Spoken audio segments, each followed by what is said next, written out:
All right, welcome back to Cooking with Joey. Today we're going to be cooking a frozen pizza, a very difficult meal to produce. So we're going to start by setting the oven. The box says 425, but I like to set it to 435. Live on the edge a little bit, right? Part of being a chef is knowing how to break the rules correctly. Okay, so it's about 17 hours later, and we can go ahead and start with our ingredients here. This is going to be your most important ingredient you want to pick up. A frozen pizza. It comes in this strange plastic wrapping. I've never really seen anything like this before, so you might want to get a pair of scissors or a knife to remove it from this sheath here. I would recommend doing this with two hands and not one, but I'm a professional. We can have fun here, right? I'm a professional. Edit this out. I'm a professional. I know. Okay.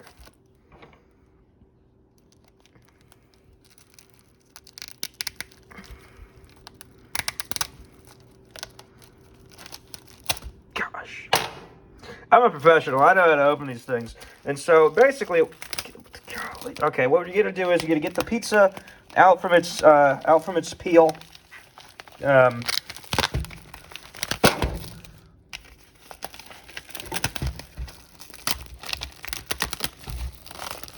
All right, we got it. It's open. Okay.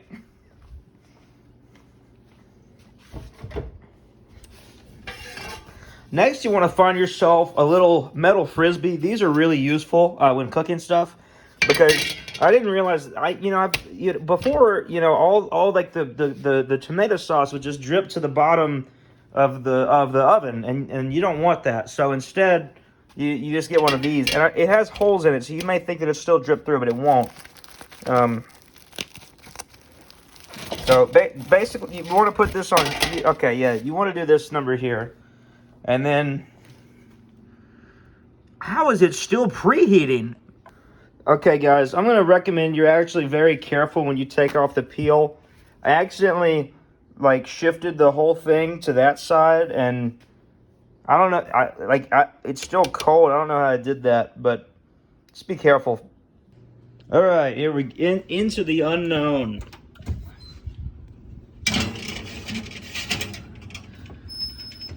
So, yeah, I like to put it at 435 instead of 425 to really just cut down on the cooking time. I'll meet you guys back in a little bit, and we'll see what it's doing. All right, I actually took a nap, and it's 4:20 now. So, let's see how it's looking. Beautiful. Bone apple teeth. Another optional ingredient you may decide to include as a plate. And now you've made a delicious lunch, dinner, I don't know.